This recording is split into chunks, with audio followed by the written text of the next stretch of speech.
Record on this computer. Ooh. Ooh, it has started. All right. well, let me introduce you with reading the lovely text that you prepared for me, which I did not prepare to pull up beforehand. So please hold just a moment.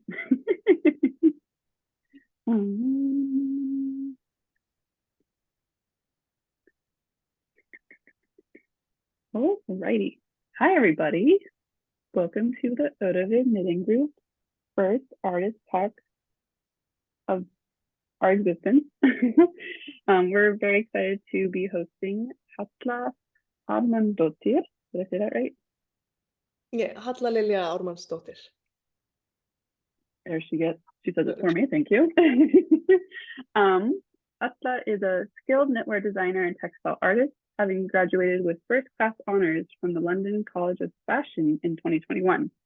She's currently based in Iceland and actively contributes to her local design scene.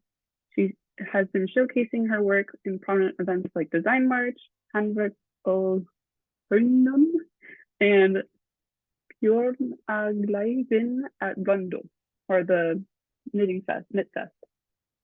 Currently, Halla serves as a board member of Handverk, Hönnun, further contributing to the thriving creative craft community here in Iceland.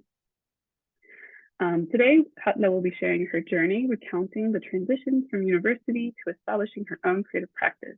She will delve into the development of her technical skills in knitwear, design, and textile art, emphasizing the importance of creativity.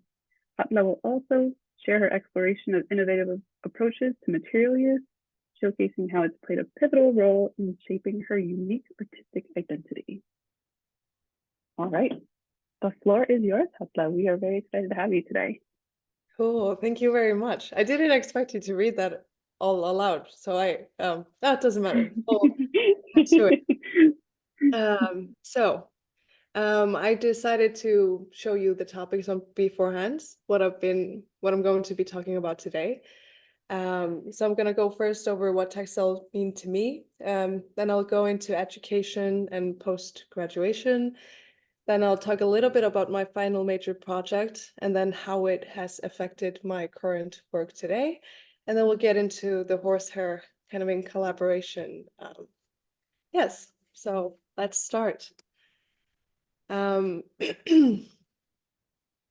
What does textiles mean to me? So I learned how to knit when I was 3 or 4 years old. I don't really remember how I remembered how I learned, but my mom taught me when I was about 3 or 4 years old. So her mother actually taught her and her mother before her, so has been like very much in her family for many generations. And I wanted to showcase 2 of my favorite things that I have been given from 2 women in my family. Helga Jarþrúður, who created these socks on the left, is my grandma's sister. She created these socks in 1995 for me as a baby. I don't know what you call a vöggugjöf in English, but it's like the gift that you give a newborn child.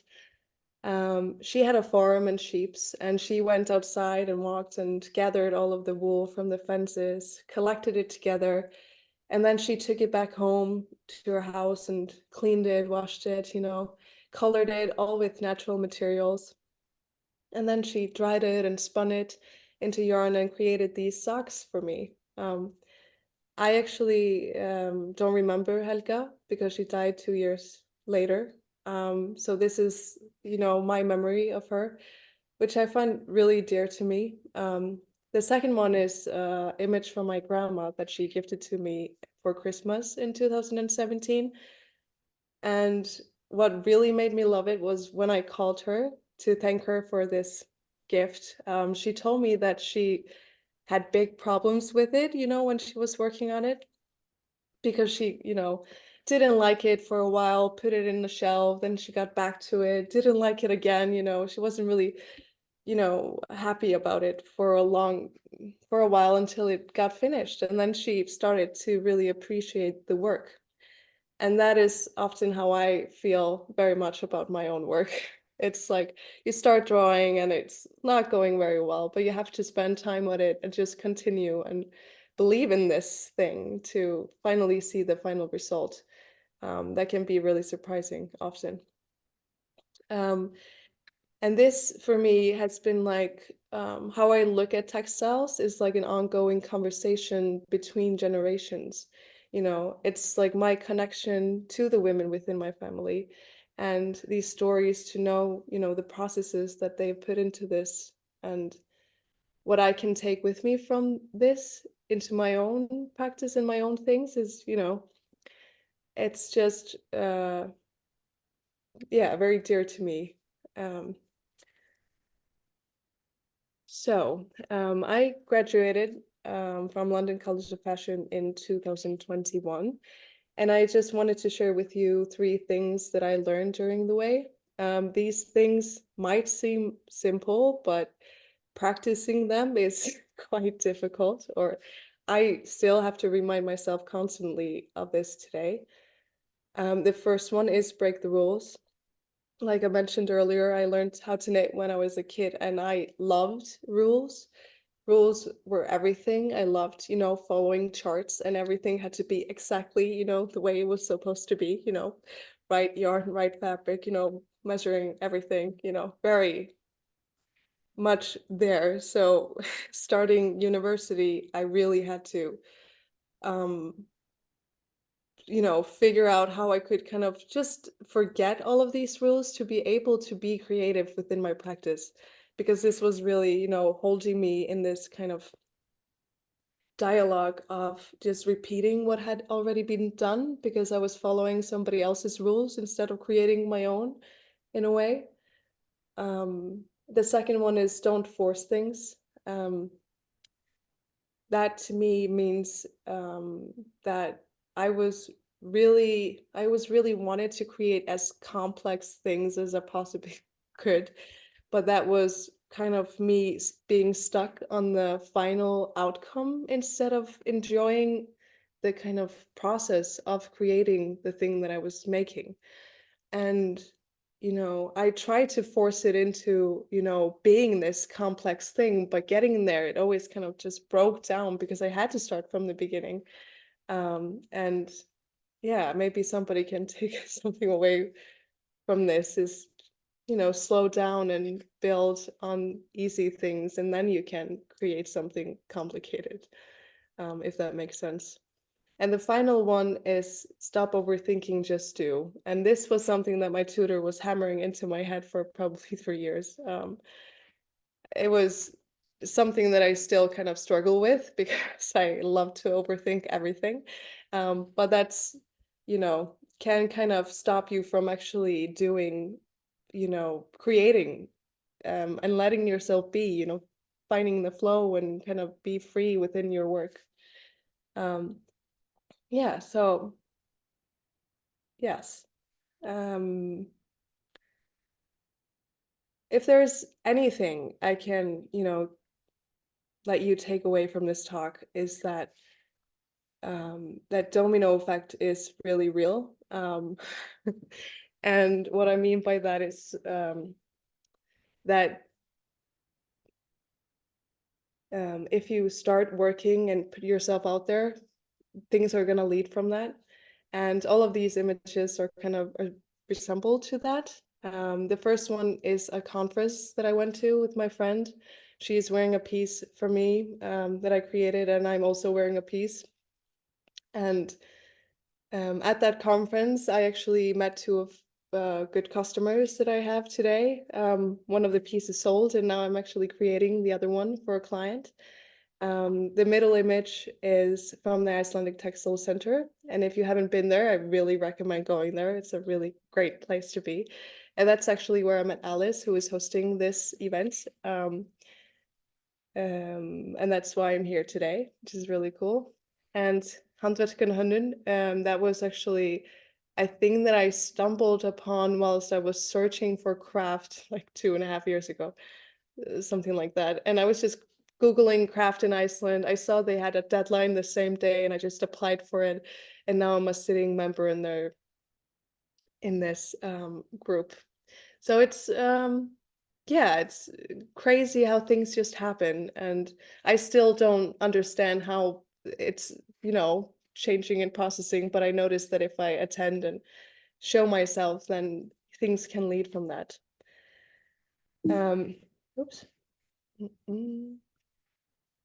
Yeah, so I wanted to talk a little bit about my final major project from university.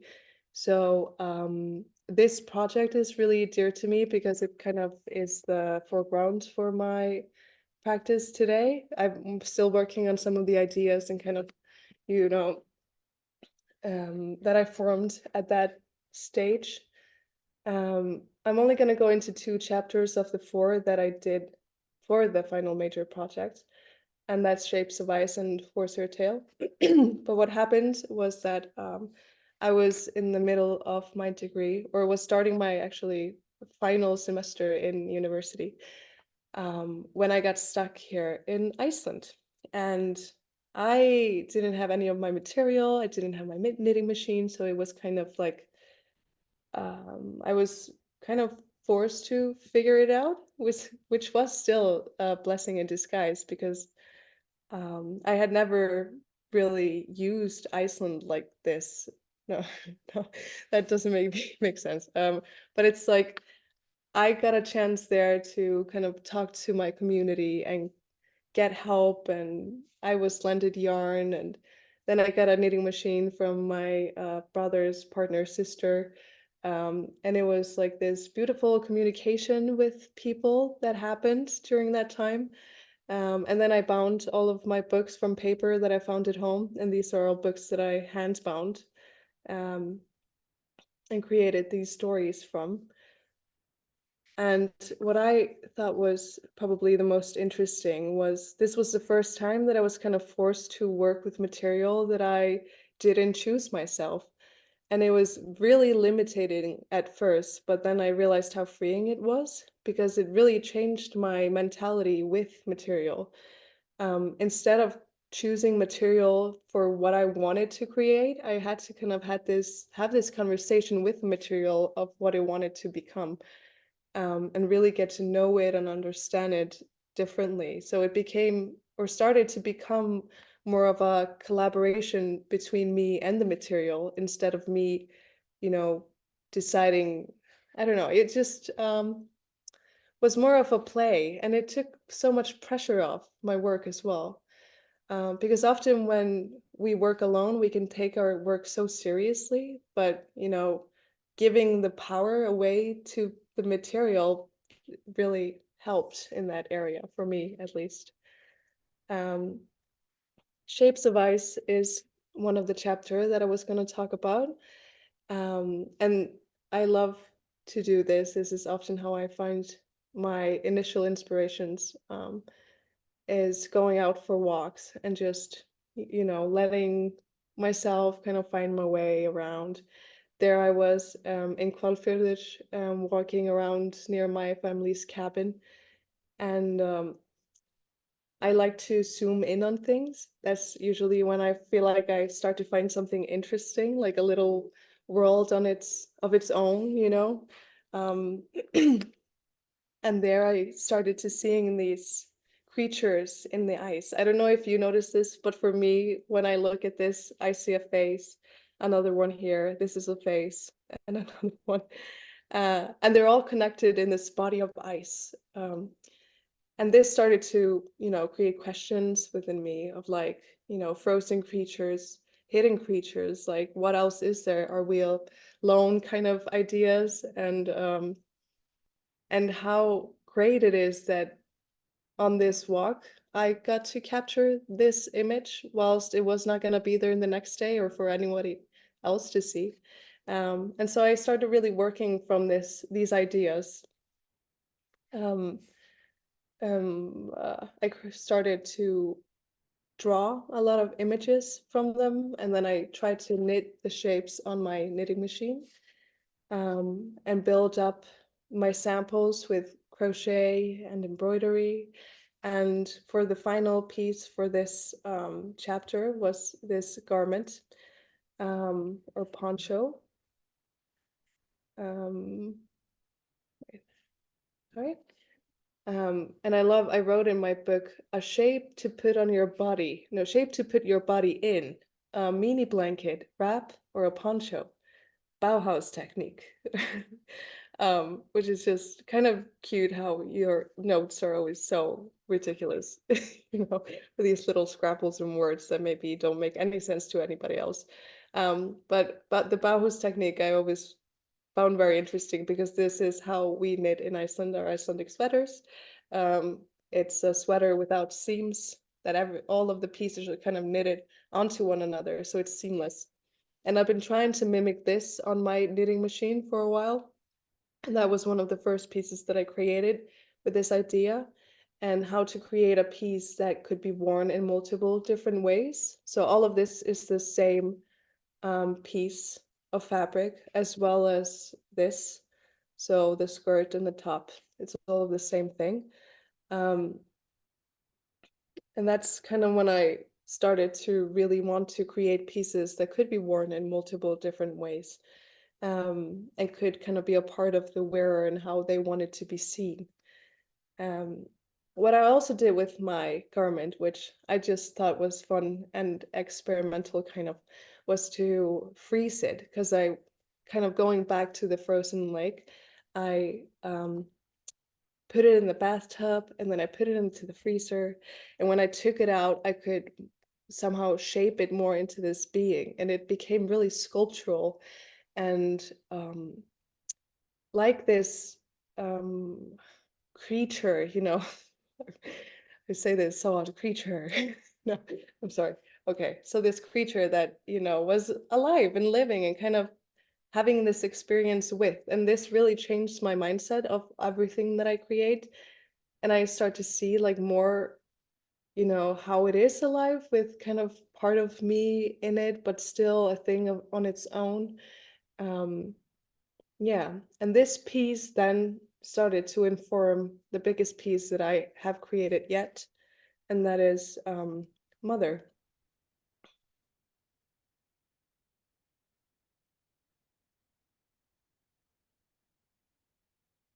So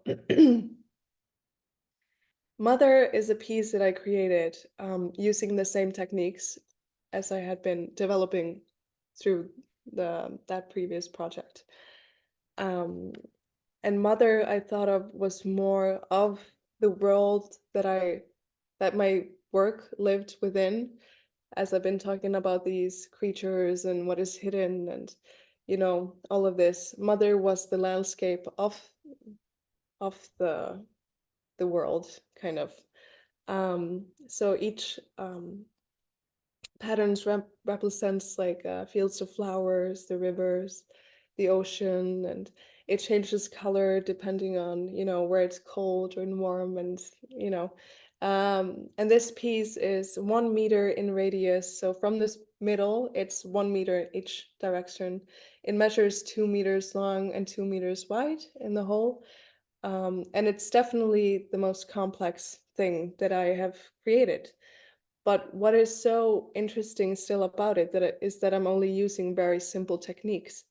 And so it's mostly just shaping with just plain knit on the knitting machine. And then it's just a single crochet and a double crochet and layers of it. And what actually creates this garment is time. And that is something that I think a lot about within my work. What do we give ourselves time to do? Do we let ourselves create something that takes so much time? Like, where does the value lie? Do people understand the time that goes into this? Because time today has become like this, it's, people have very different ideas of what time is, what it means, what is the value of it, and you know how much time you can spend on something like this, a garment, textile, that is not considered often very valuable today, but still it's craft, it's worked from the hands. Is my time more valuable than somebody else's? This is a whole other discussion, obviously, that I'm not gonna go further into, but it's interesting to think about. What do you allow yourself to do in time? Like, yeah. Yeah, think about this. Anyway, so uh, mother is created to be able to turn around 360 degrees, and it changes, from each direction how you look at it. So it can live with the person that is walking in it. It's supposed to be kind of alive with you. And going back to that conversation between generations, this piece I look on as an heirloom, like it's valuable. It's a piece of art. It's textiles. It's handmade. It's a machine versus hand. All of these conversations kind of. Um, this is my more recent work. I've been taking this technique of machine knit versus, hand crochet, and seeing how I can put it more into spaces that we live in. Like this blanket is for a bed, it's a bed blanket. And then these are all wall pieces, the one as well on her head. Um, and it's like, what do we feel when we see textiles? And like, can we have it on our walls? Like, when I think about textiles in this kind of sense, when I see it, um, I feel love and, value and softness and warmth. And I mean, I know these might be not very cute, but it's, it's, it creates different feelings than maybe a painting would do or a photograph. So, and that's what I'm really interested in taking forward further. And here, as you can see, I've started to adding in a new material that creates a very different textures in this, and that is my horsehair. Horsehair is the biggest collaboration material that biggest collaboration between me and material that I've had. And it is such an exciting material to me. Like I can't wait to see what I will do and where I can take it, really. So horsehair used to be utilized to create rope and horse-related things like leashes and reins, and the process has mostly been forgotten. I have though met a woman and a man that still create these things, but it's just really time-consuming and difficult compared to, you can actually just buy it very easily. So after this craft had been forgotten, so later some female weaving artists started utilizing this material within their work, and Ásgerður Búadóttir was a pioneer in this area and started knotting horsehair into her work in 1967 to create these 3D textures. And I was really lucky again to get stuck in Iceland at the time that I did, because this show Listræðir was on at the National Museum or the Reykjavik Museum. Anyways, and I got to go and see it right before they took it down. So I was alone in the whole thing. And this show is about weaving artists and weft. So that was like the main theme, but also a lot of work from horsehair was showed because of her relation or her relation to it, or beginning to use it, which had inspired other artists to use it as well. And like this piece from Ólöf Einarsdóttir is just, I mean, it is such a great idea of construction, and it was, oh, yeah, I recommend looking more into this. It's super cool. So I was really intrigued by how I could start to use this in my own work, since I'm not a weaver, I'm not an artist like that. I'm a knitwear designer, especially at that time. That's how I viewed my work. So yeah, I was really interested in what I could do with it. And so here I am, the first time washing my hair. I really like this photo. I wrote a dialogue of how to wash it. It's very simple. And then I also had a visit from Kristín Feldhaus in Lækjabakur 2 years ago, and they came to actually see how I washed it. So I just wanted to show you really quickly. Oops, nay, yeah, this is it. Sorry. No, you didn't even, okay. Anyways, just a short video of this. I'm not very good at cleaning because horsehair, you can't really buy it ready, so you have to get it from the slaughterhouse. So this is obviously the tail of the horse usually Yes. ends up in the bin. Yeah. Because There's it's poop on it? Is it poop? maybe sometimes there is a little bit of Do you know poop. what poop? Oh shit, that looks not nice. Yeah. But we did get a very long and beautiful tail from Yeah. this one. Is it, you have, Very nice. this is you. This is not looking good. No, What is it? it was in the freezer though, Okay, so it doesn't But what smell is as this? much. okay. This is the tail. Yeah. But what is this? This That's is where- oh, it stinks. it stinks. Yeah, it's disgusting. What on earth are we going to do with that? We're gonna clean it, Yeah, wash it, Yeah. because we need the hair. okay, Because this is like all material that we can use. okay. Right? Yeah. It's just sad that it ends up in the bin like that.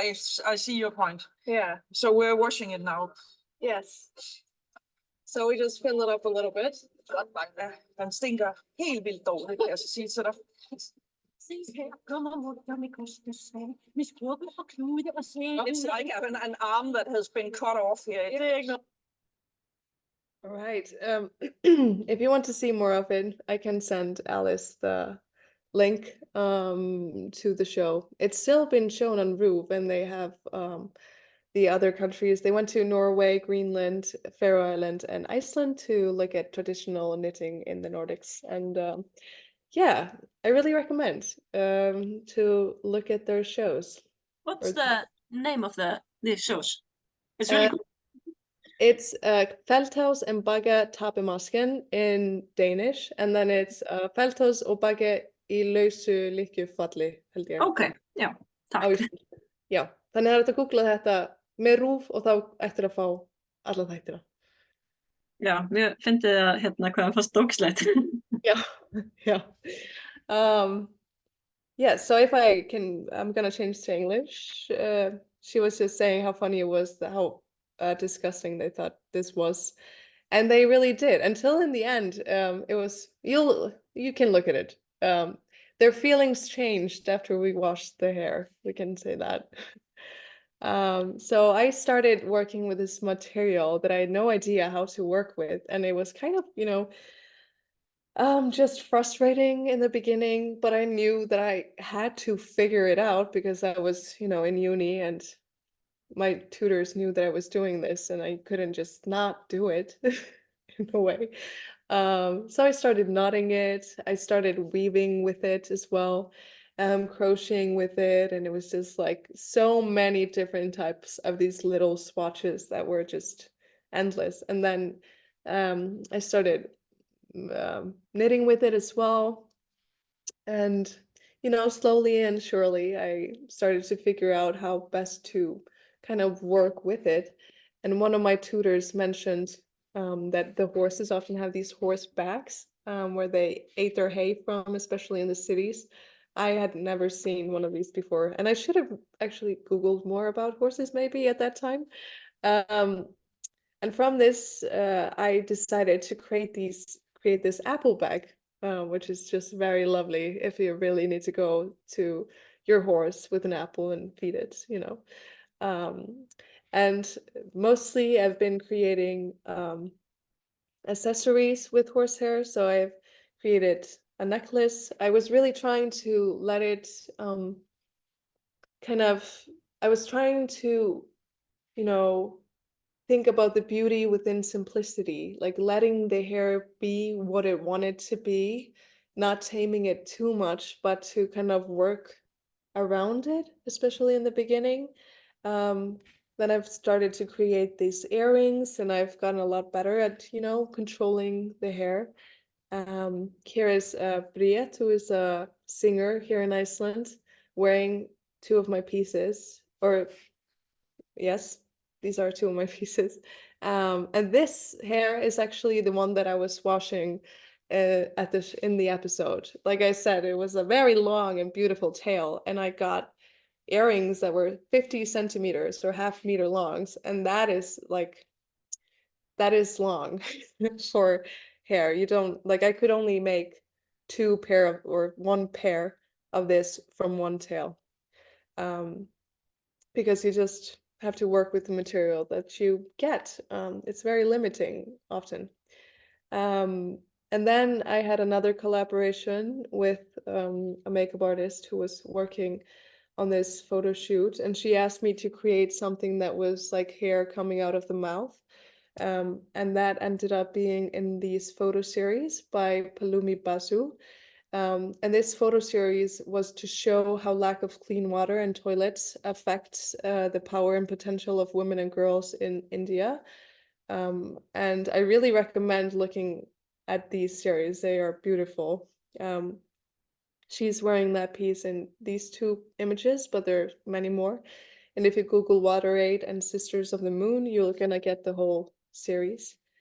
And now recently, I've been putting horsehair into my fabrics more and trying to see how I can, create this 3D effect and how it can work with me, and, how it will sit on the body and with movement, what effects it can have. This is a very slow process, but hopefully, I will get somewhere. And I wanted to just share with you how I actually do this. So I take the hairs and I cut them into yay lengths that I need, and then I just knot them. This is takes a long time to create all of the knots, and I try to collect them together in different, colors and different boxes, and I use the black one to see the white hairs, and then I just hook them onto each needle on my machine and knit it into the fabric. And that's how I created this one, and my first garment created from horsehair is here. And then, yeah. Yes, exactly, yeah. Nothing and then. But thank you very much for listening. My website is hallaármanns.com, and then I have an Instagram account, which is Halla Ármanns. Yes. And I think then we're gonna go and have some questions now, if I'm correct. Yeah. Oh, I don't know if you can hear me applauding, but that was amazing, Halla. That was so awesome. Wow. I was just taking notes. They had just so many good ways of phrasing things that was really just a unique perspective of how to look at just your work and just how you go about your process. I thought that was really, really awesome. I don't know if there's anybody that has a question up front that they would want to ask. I am more than happy to lead it. You can also just drop it in the chat if you don't feel like unmuting. But maybe I have one question actually. How is it? I missed the first part, so maybe you've gone through it, but how accessible is it getting products like this from the slaughterhouses? Is it like, do you have to have can you basically go to SS in Selfoss or something and have it, or how do you? So it's best to call beforehand, I've learned. Because sometimes, like, there's this only one person who is able to give it to you, and he has to be there, and there's just certain amounts, like certain hours in the day that he's going to be there, and then he might not even come in for a couple of weeks. So you never know. Like, even for the episode, I was in so much trouble getting horsehair. It was like, I thought I might not even get it, but I think I was like, I was just really lucky that time, and I had called almost every other slaughterhouse in Iceland asking them if I could get a tail, and it was just it can be quite difficult, which is weird though, because there are so many ones that are killing horses, and we need to use all of the material that is from an animal if we're gonna, that's my opinion. Like, we need to find and use these resources. And is it like, do they cut the tails off like this anyways, or do you have to ask them to? I'm just Just curiosity. Sorry. So they cut this up. They use Okay. almost every other part for something else, and Yeah. I'm pretty sure that they send like all of the skin and all of the mane and everything to another country where it's then worked. But the tail Okay. is left behind because it's so hard to process it. And it is quite, because the hairs are so different in length, that's why it's just really inconvenient, really, and it takes time that's why. Yeah. Okay, cool. Yeah, very interesting. It's cool to use it for something. Yeah. Have you been working with different colors also? Or can you ask for like a specific, or do you just like, I'll get this black one now, or, I try to get each color every time I'm there. If I get a blonde one, I'm super lucky because they are the most rare. The black ones are quite common. So it's like it depends. yeah. Yeah, I try to be open to new colors, but the black and the white ones are maybe what I take the most, and Yeah. it's easiest to use within the work. Nice. Thank you. Thank you. Awesome. Looks like my mom, Fabienne, has a question. Hi. Yeah, I actually do have a question similar to the previous one. People own horses, and it seems that you don't use the full length necessarily. Do you need to have that entire length for your projects, or can you just cut from a part of the tail of a living horse? Does it need to be that necessarily? So how I use the material really like for my accessories, it has to often be at least like this length. It's mostly with the fabrics where I've been cutting it shorter. And I could, yes, cut off from alive horses, and I know people do Or that, even but just one that dies in someone's property, if that will need to be disposed of. Because I'm usually, yeah.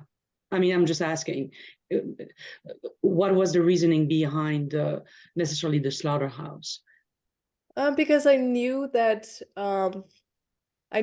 this was a product that wasn't being used, and I Okay. knew that it was just going to end up in the bin. So that's mostly why I go to the slaughterhouse. It's more of saving the thing instead of, letting Gotcha. it go to waste.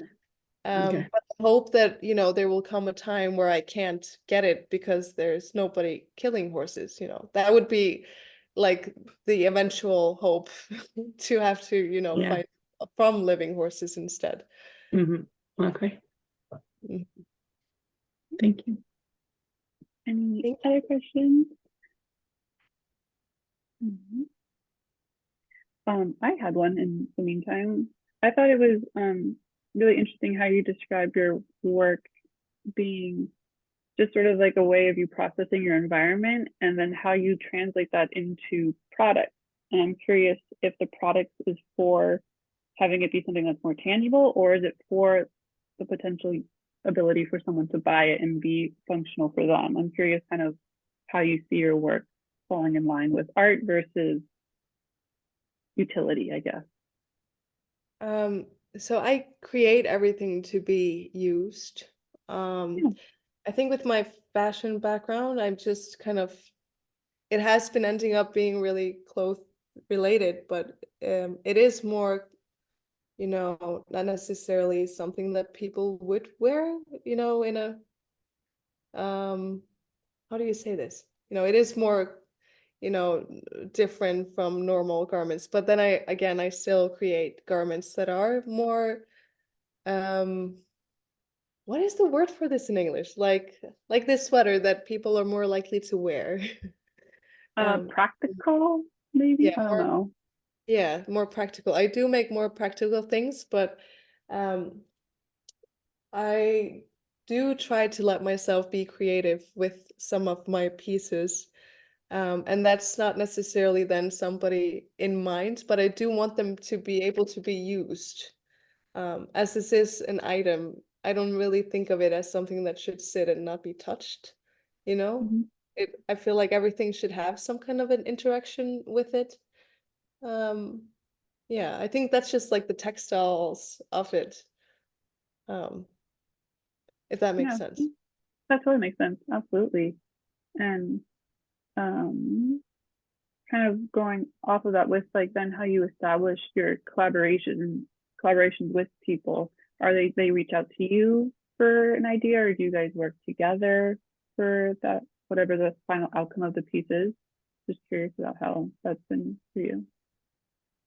Usually people will contact me, and then they do often tell me their ideas, but give me allowance to kind of take it into my direction as well. So I will always get my own artistic input on the thing.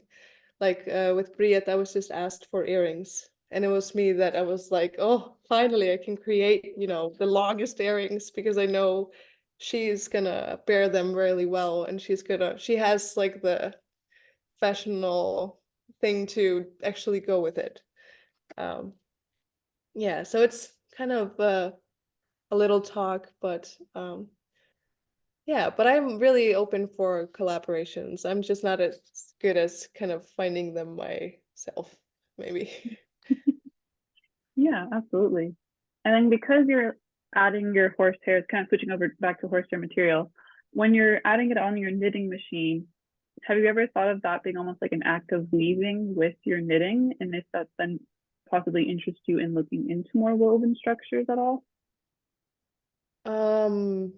No. I don't want to say just no, but so I feel like it's more knitting it into them. Like I don't see how it's as much weaving, because this is a process that is done within knitting, where you Mhm. can add like you know, all kinds of what is it called? Perlur, the little Mhm. things.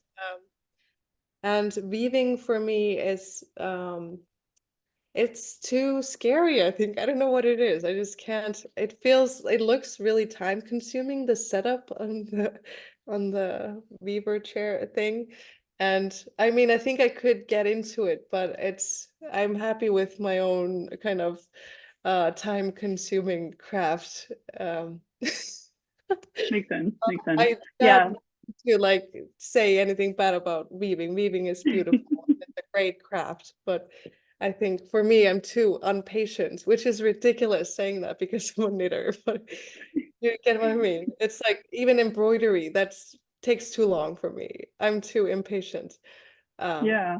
I'd also say probably that weaving has too much structure in a way for you as well, since you're a lot more fluid and organic with your forms, that you'd maybe get frustrated with that restriction of just your warp, but then maybe finding ways of challenging what the warp could be.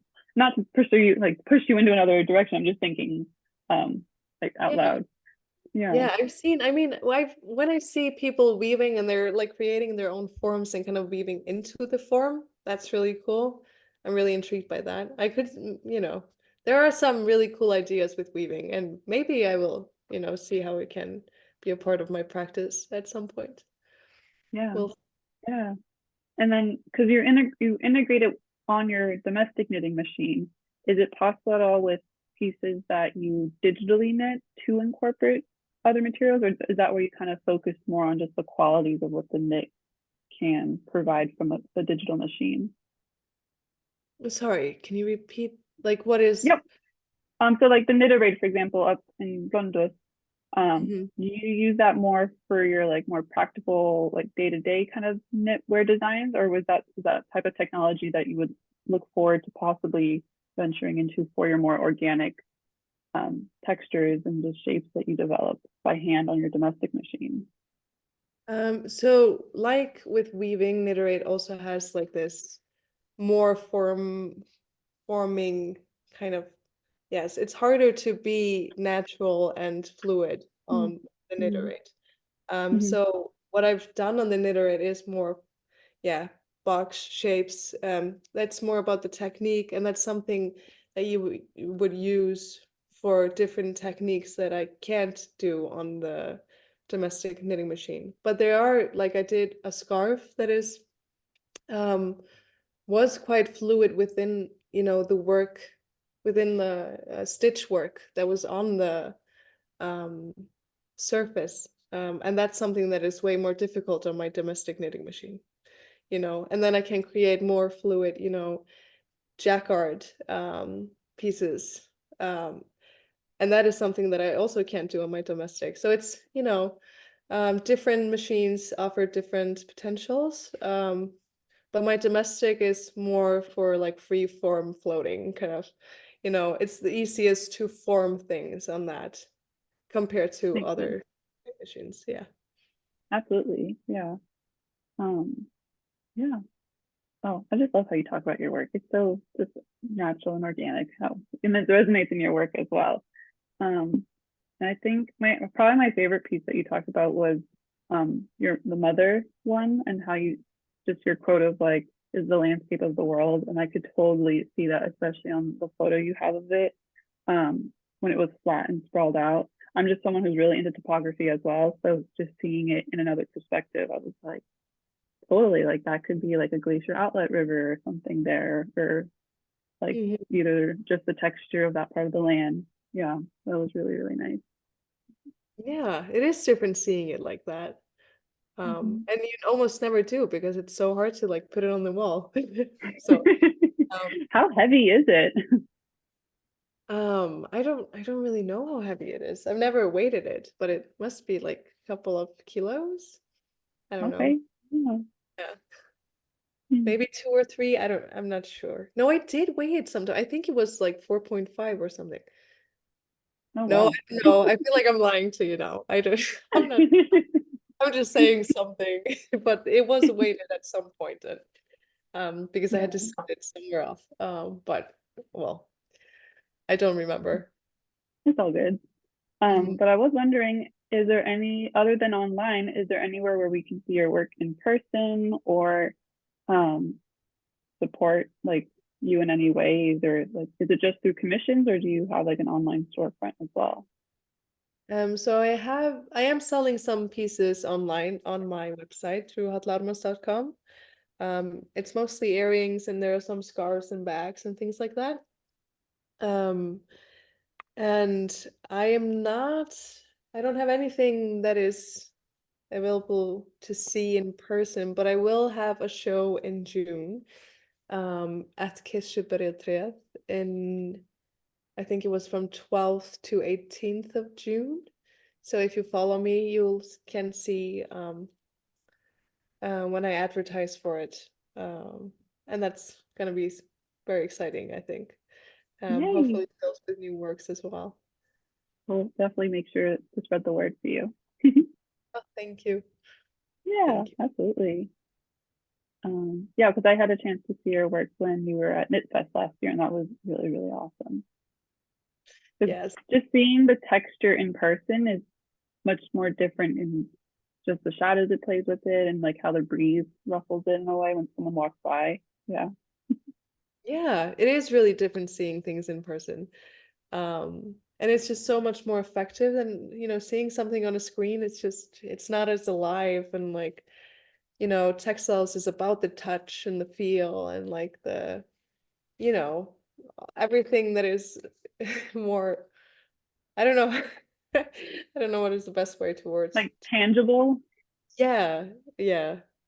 Like seeing textiles through a screen is not as effective, I guess, as a big thing. Yeah. Yeah. And I guess I have more of now a question kind of related just to your day-to-day practice of just like, how do you manage the work-life balance of being an artist and just a regular human being? Like, how do you kind of either get in the mindset of creativity, or is it always on? Like, how does that flow work for you? That's a good question. I have been working on this for a while. It is quite difficult to get that right. And it really depends on the projects that I'm doing each time. Like right now, I'm in a comfortable zone of like, I have projects that are, going well. I have good time to do them. But often when there's less time, it gets more stressful. And then sometimes I'm just doing this, you know. But after I moved out of my living room, that really helped to kind of create the space. Because when I was working always at home, I was just constantly on working. And if I had a minute to stop, I was just on my, started to knit or do something, So it's really good to go home and there's nothing there that I can actually do, even though I still always have my sketchbook and pens and things to write in. So it's, I can't really stop it from happening, but I can, try to create some space for calmness in my brain. But I do feel like, this is just a part of me. And I really, the reason why I do it is because it is just my life, kind of. So it is, I don't know, it changes, it's up and down, and sometimes it's more, sometimes less, and I don't know if I ever actually get, a real vacation from it, because my brain is just constantly trying to see shapes and forms and create patterns and, you know, Yeah. yeah. But I'm getting better at it though. I can feel I'm, not as kind of focused on Like, it constantly. Yeah. Yeah, or pressuring yourself in a way. Yeah, yeah. I'm feeling more calm about my work. I think I just trust it more in a way, maybe. Yeah. Yeah. Yeah, that's beautiful. Trusting the process, or just, yeah, going that kind of way. Yeah. I realize I just been asking a million questions and not really giving a chance to anybody else. But was there anyone else that had any questions or comments or anything in that realm?